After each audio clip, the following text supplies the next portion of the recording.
All right, hello everyone. Welcome to another video, but we're going to do something a little bit different this time. I know most people are here to watch stuff about NFL and football. I do a lot of draft stuff and NFL things and so on and so forth. But today I wanted to do something a little bit different and talk about my first year as a hockey fan, what the experience was like. I felt like this would be some kind of a cool, like, journal entry kind of thing to do, because when you're only a fan of something for 1 year, and this being an entire league and something that's completely new that you didn't understand a little over a year ago, I think that there's some entertainment value in that. So I thought I would tell this story.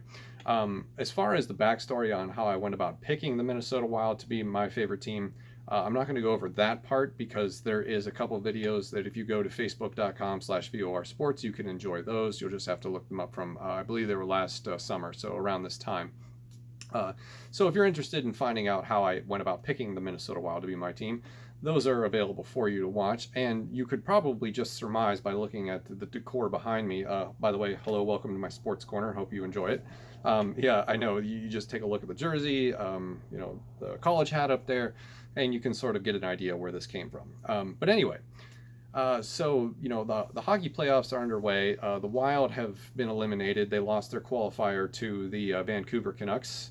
And then phase 2 of the draft lottery happened, where we did not get the #1 overall selection. That went to the New York Rangers, so we will not be getting Alexis Lafreniere, which I'm sad about, but we still have the 9th overall pick, and I look forward to hopefully getting a center, or maybe even a goalie, since the goalie situation is a little meh right now. So the backstory about deciding to finally get into hockey. Last year I watched the Stanley Cup playoffs. The series between the Columbus Blue Jackets and the Tampa Bay Lightning really caught my eye. We went to a game in person in Pittsburgh last February where they played the Rangers, and that was just, one of those things you experience in person in the moment instead of in front of a TV screen, where it's like, wow, this is exciting. Why don't I pay attention to this more? And that was the question that I asked myself as the calendar year sort of rolled on. And as I said, I watched the playoffs. The Columbus Blue Jackets and Lightning series was very exciting. I was rooting against the Hurricanes and the Bruins the whole way. I have my reasons. And so we ended up, I didn't pick a team like to root for in that playoff tournament. I just sort of enjoyed the whole thing. So the Blues winning was kind of phenomenal, because I didn't want the Bruins to win, because I'm not a big fan of some of their players, as it turns out. Go figure. But so after it was over, I was like, man, that was so much fun, so good. I want more of this. I want to be intertwined with this league, and there's no reason for me to be ignoring it just because I don't understand it. So that's where the journey begins. And after I picked the team, that I was decided I was going to be a Minnesota Wild fan, then came the time for the regular season to start. And this time last year, I had no idea what was going on. I have to be dreadfully honest. Like, I knew a little bit about the sport itself, some of the more popular players, current and past, like of course Wayne Gretzky, Mario Lemieux, Jaromir Jagr, Brett Hall. I was familiar with some of the current players, like of course Sidney Crosby. Who else was I familiar with at the time? Connor McDavid, Patrick Kane, and the guys from the Blue Jackets, because I was watching Panarin, Duchesne, and Bobrovsky, because I was really in tune with that series. So yes, I did know a little bit about it, but when it came to strategies, rules, why teams and players do what they do, the positions on the ice, and just the little, small details, really went in with a clean slate. So I did make the commitment that I was going to watch as many games as possible, and truth be told, I ended up watching almost every single Wild game that I could. The only ones that I missed, unfortunately, were the ones where they take those trips on the West Coast, like to Edmonton and to Anaheim, San Jose, where they have those long or late, if you will, start times, like 10:30, 10:45 at night, because I live in the Eastern Standard Time in the Midwest, so those start times for me were just unmanageable. I couldn't do it. So, but everyone that started like at 7 or 7:30, in the Midwest, those were fine. I watched all of those. It was fantastic. And that's one of the things that I wanted to mention that I did like about the scheduling and the team that I picked, was there was more often than not an opportunity for me to tune in and watch the game. And the pace of the game is great. It's over. There's a guaranteed ending because of the time frame, and then the overtime and the shootouts and whatnot. So it's not something like baseball that can drag on forever, which I don't mind it sometimes when it does, but there are instances where that gets annoying. So it's very, I don't want to say like approachable, but it's very, the way that it's set up, it's very easy to consume, if you will, as a consumer. So that made it very easy to get into the sport. Second thing that made things very easy at first was the announce team for the Minnesota Wild for Fox Sports North, which is all the broadcasts that I tried to watch. Quick aside, I was actually kind of annoyed when the team played in the national games and they had the national broadcast team, because I was like, I don't want to hear this, this unbiased jargon. I just want to hear them talk about my team. I don't give a crap about, the Canucks or whatever. So, I mean, at the time, I'm, slowly but surely, when you're first learning, I guess I found myself kind of lost when the national team was talking, because it was just all over the place. But when you watch the home team broadcast, you get just the home team, and it helps you learn, at least in my opinion, more often than not. But the original point I wanted to make was with the home broadcast team, and I feel like the other ones do this too, was that they were very, very generous about sort of teaching in the moment. And I don't know if that's just, on accident, like it's just a happy accident that they do it, but they explain things that happen in real time very well and make it very easy to pick up on. Like, so for example, I was familiar with like icing and offsides before I started this journey, but I didn't know that the team that was called for icing wouldn't be allowed to make a line change before the next face-off. So those are the little things that they helped me, grasp a lot quicker. Like what's a 5-hole?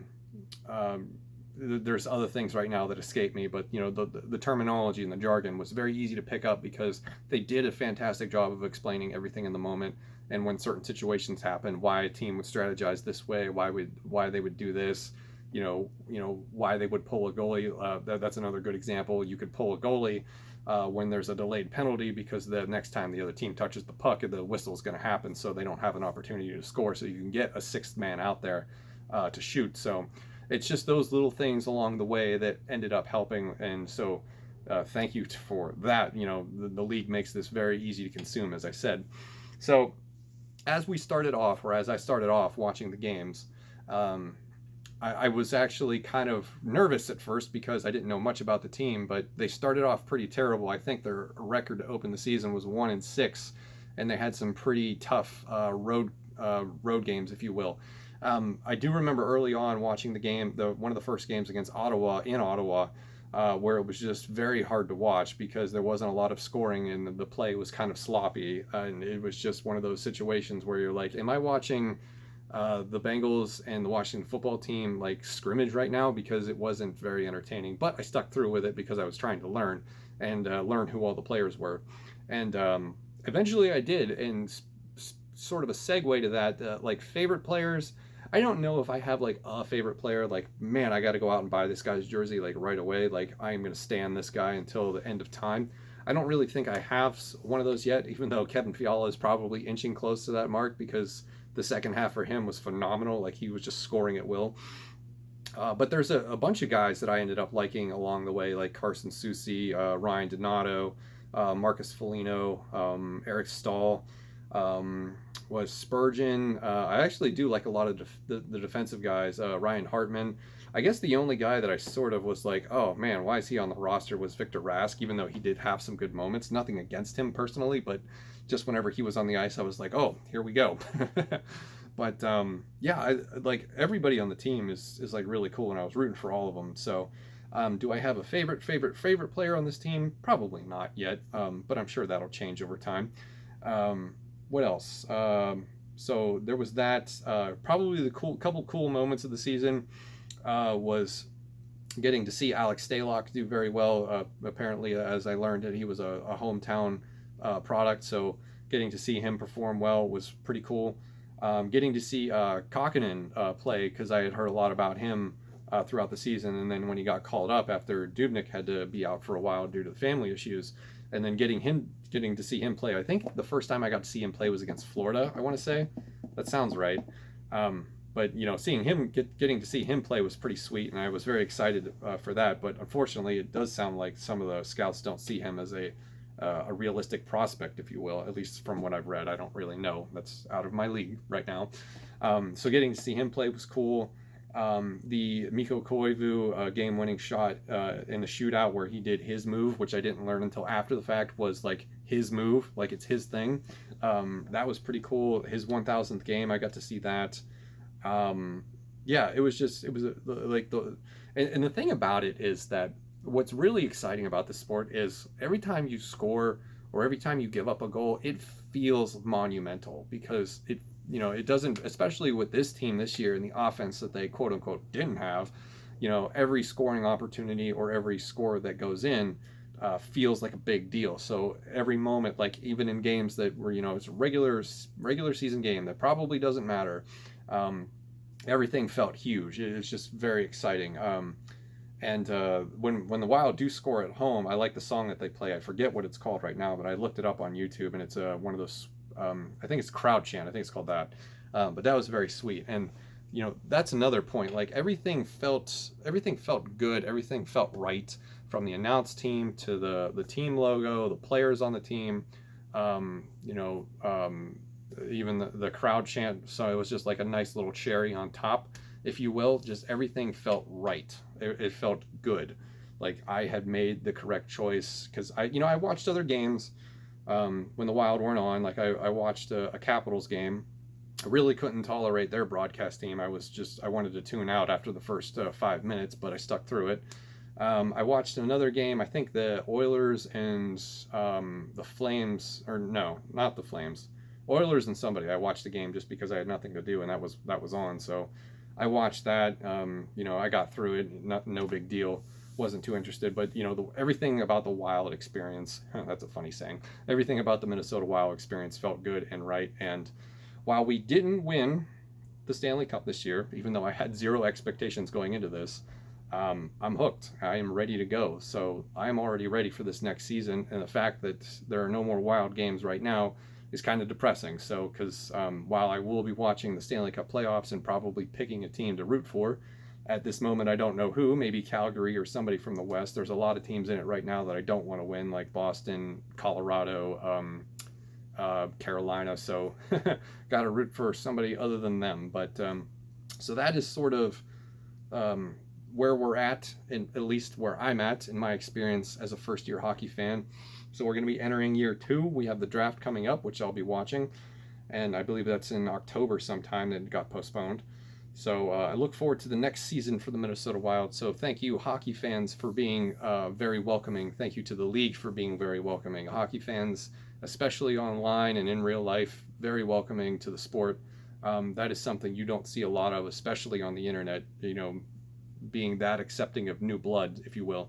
So everything about it has been fantastic, and I look forward to more. And if you're not a hockey fan, I encourage you to check it out like I did, and maybe you'll learn that you were missing out on something. So thank you very much for watching this video. I'll see you in the next one.